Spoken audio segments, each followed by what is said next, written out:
अस्सलाम वालेकुम। जो नेकी अल्लाह के लिए की जाए वो कभी ज़ाया नहीं जाती।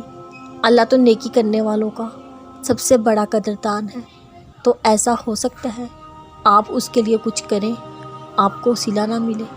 हमेशा याद रखें, नेकी का बदला सिर्फ नेकी है, और यही नेकियां आपकी ज़िंदगी के बहुत से बंद दरवाज़ों को खोलती है। अपनी ज़िंदगी का बस एक असूल बना लो, जो मिला बेहतरीन मिला, जो नहीं मिला उसमें बेहतरीन। फिर यकीन करो तुम्हें अल्लाह बेहतरीन से नवाजेगा।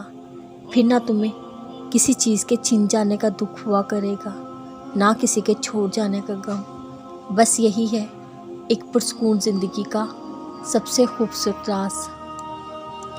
ज़िंदगी में कुछ भी बगैर वजह के नहीं होता, हर चीज़ मसलहत के तहत होती है। तुम्हें अंदाज़ा भी नहीं होता अल्लाह ने तुम्हें कब, कहाँ और कैसे कौन सी मुसीबत से बचा लिया।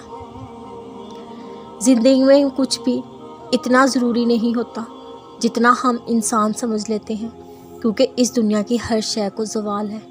अगर ज़िंदगी में कुछ ज़रूरी होता वो सिर्फ़ अल्लाह की रज़ा है, जो आखिरत तक आपका हाथ थामे रखेगी, आपको पुल सिरात पार करवाएगी।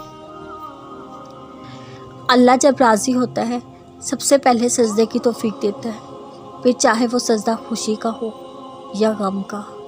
अगर सजदा खुशी का है शुक्र अदा करो, अगर सजदा गम का है सब्र करो।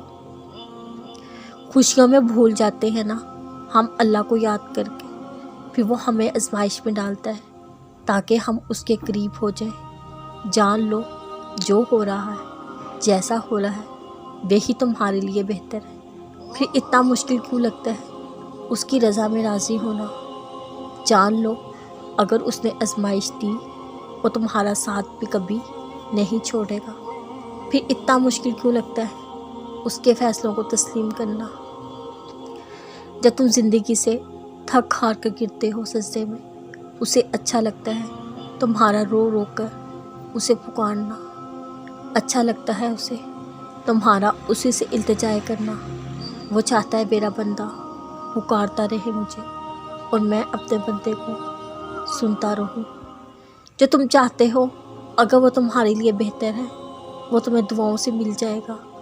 अगर दुआ की कबूलियत में देरी हो, जान लो वो तुम्हारे लिए बेहतर नहीं या वक्त बेहतर नहीं। तुम्हारा रब तुम्हें बेहतर वक्त पर बेहतरीन से नवाजना चाहता है।